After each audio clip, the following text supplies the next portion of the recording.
killer who bragged about killing people. Oh, shoot. He was that, bruh. If he wanted you out of there, he'd go do it himself.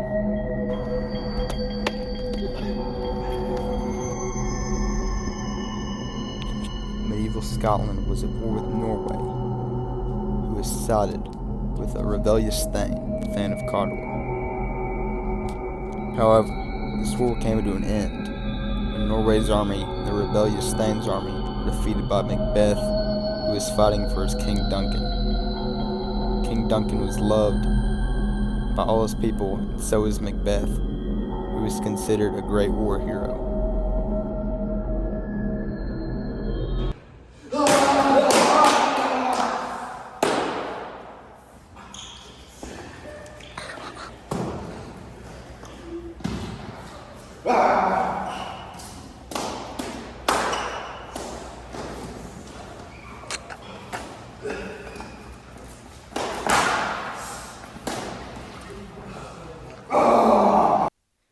After the battle, Macbeth and one of his friends, Banquo, seemed to have some sort of supernatural encounter.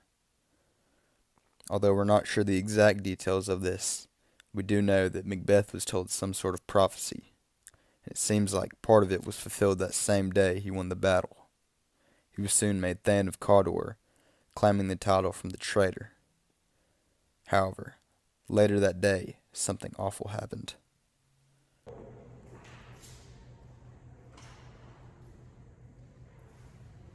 For brave Macbeth, you deserve that name. I'll have them both! David Caldwell! Yeah! Yeah! After the battle, King Duncan asked Macbeth to go to his castle. Macbeth let him in, and he spent the night there. However, he did not awake in the morning. King Duncan is dead. He's dead. I think he's been killed by servants. I found this dagger. Must have been them. Macbeth was quick to claim that King Duncan's death was caused by 2 drunken servants. He quickly had them executed, although that did not save anyone else from accusations. The king's sons ran away, and many others did. Macbeth claimed this was suspicious activity, although an interview shows the suspicion was on him. I think Macbeth killed Duncan. I can't trust that man. He's very suspicious. Although we do not have concrete evidence that Macbeth was responsible for King Duncan's death, we can safely assume that it was him. However, for the next death that occurred in Scotland, we know for a fact, with witness interview, that it was Macbeth's doing.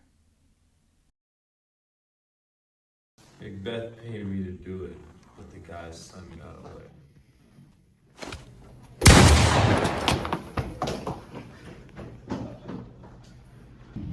Macbeth and Banquo were close until Duncan died, and they were kind of separated. Even Macduff said that Macbeth was willing to betray his own friend Banquo. It seems that the hold of power had a grip over Macbeth, and Macbeth was willing to do anything to keep it. Macbeth's mental state was deteriorating. He was losing his mind. These are the words of Macbeth's doctor. The same night Banquo died, at a party Macbeth was hosting in his castle. Many guests said he was acting very strange. Lady Macbeth played this off as a childhood illness, but many said that Macbeth was talking about Banquo himself. Although killing the king and one of his friends was bad enough, it seemed that Macbeth got even worse. Wanting to target Macduff, he went and raided his castle, leaving no survivors. I'm here to kill Macduff's family.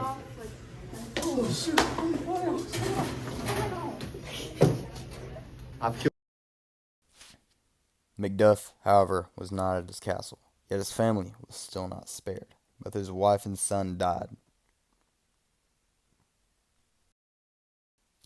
We interviewed Macduff, and although he tried his best to stay composed, he broke down upon the memory of his family that he was unable to save.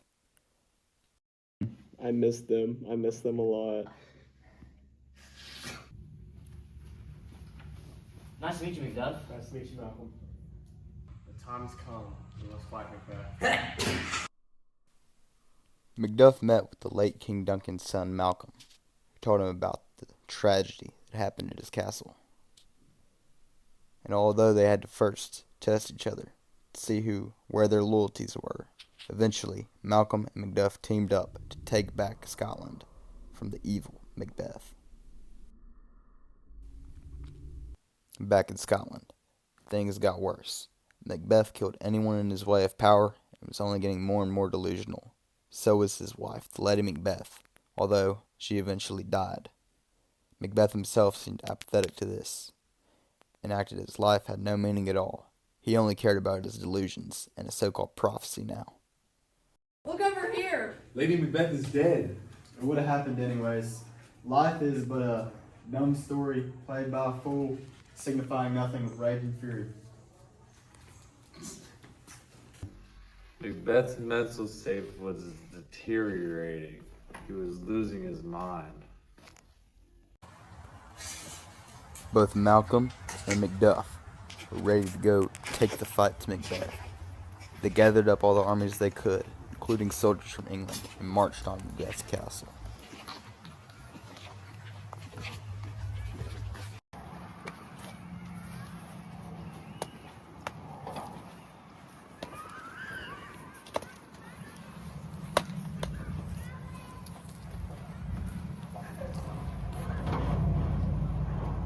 Coming for you, young Seaward.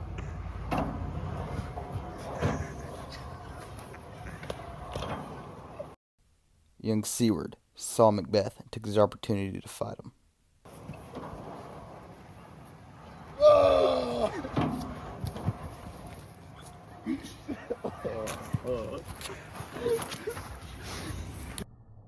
Macduff caught up with Macbeth and was ready to enact his rage on the man who had slaughtered his family.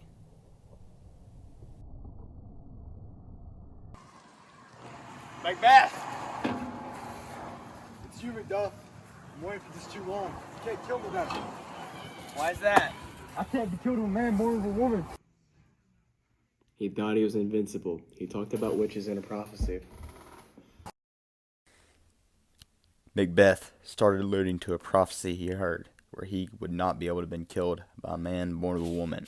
However, Macduff was not born of a woman. He was cut from his mother's womb. He said he could not be killed of a man born by a woman, but I was not born of a woman. I was cut from my mother's womb. I was born a C-section. Really now?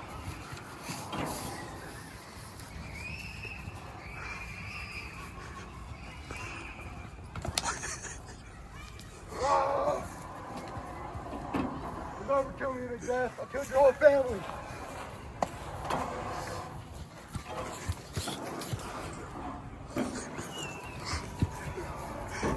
You'll never kill me. I killed your whole family. Nothing you can do about it. I have a prophecy.